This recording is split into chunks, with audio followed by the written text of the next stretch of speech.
The Neuroscience of Mastery, 4 Stages of Overcoming Temptation.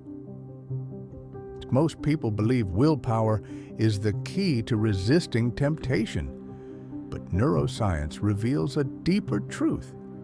Your brain and nervous system actually evolve through stages, changing the way you experience temptation itself. Today, we'll explore the 4 stages of mastery over temptation, backed by neurobiology and psychology, showing you how fasting, energy retention, grounding, and silence literally rewire your brain for freedom.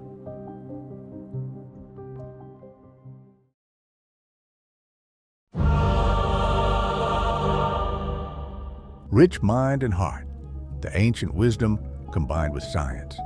Discover how small intentional shifts can rewire your brain, strengthen your body, and ignite your spirit.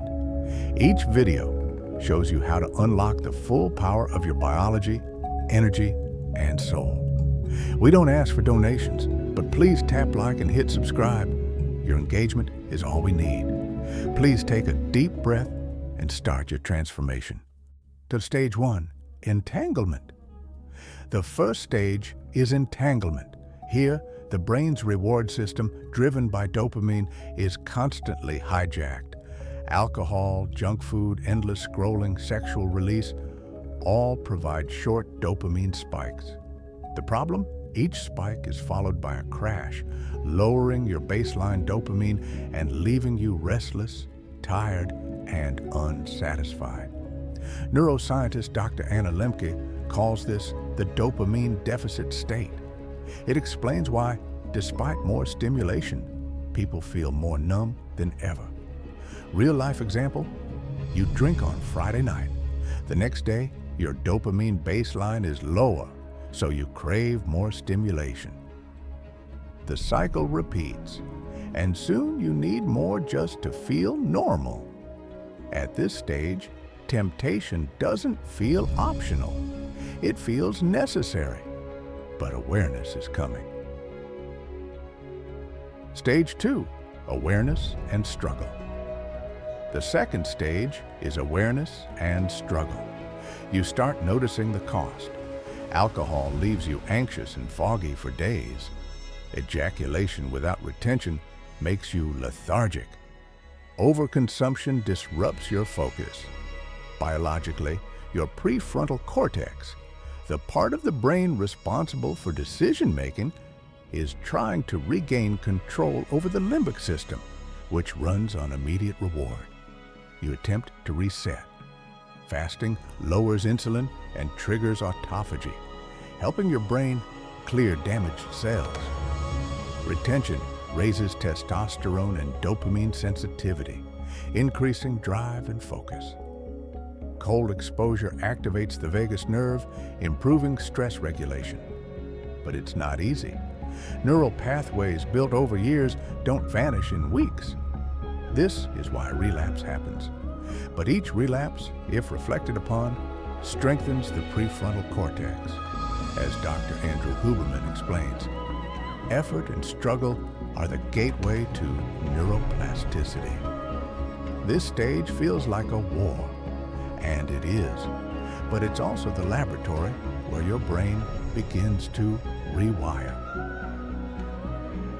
Stage 3, neutrality and choice. The third stage is neutrality and choice. Now, the brain has adapted, your dopamine baseline rises, and your nervous system stabilizes.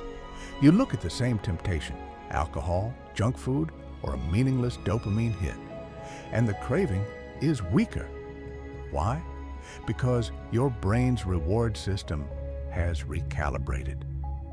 Retention has increased your dopamine receptor sensitivity, so natural rewards like exercise, family, and creativity feel more fulfilling. Fasting has improved BDNF, brain-derived neurotrophic factor, enhancing neuroplasticity and mental clarity.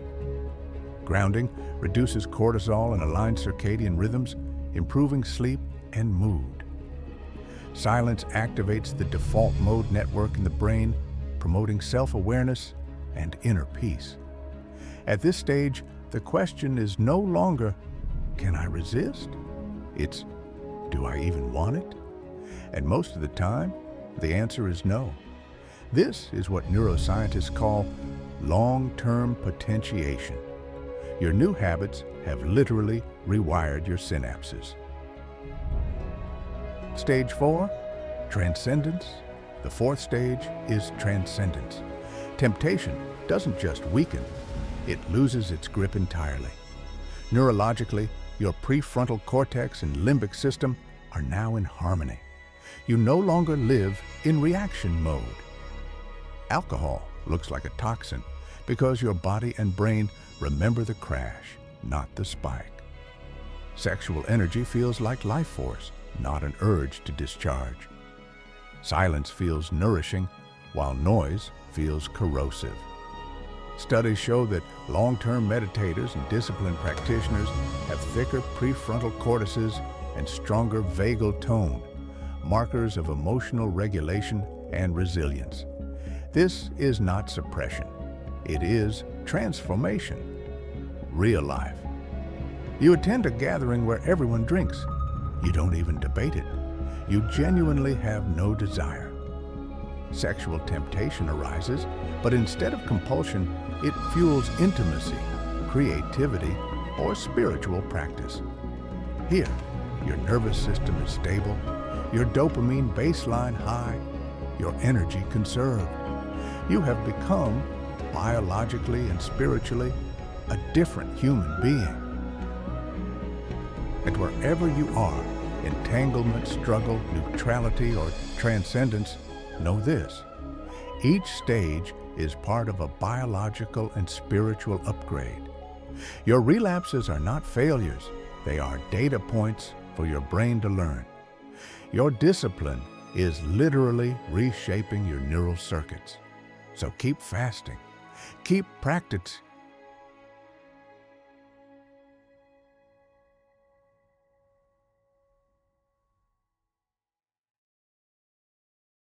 Don't stop here.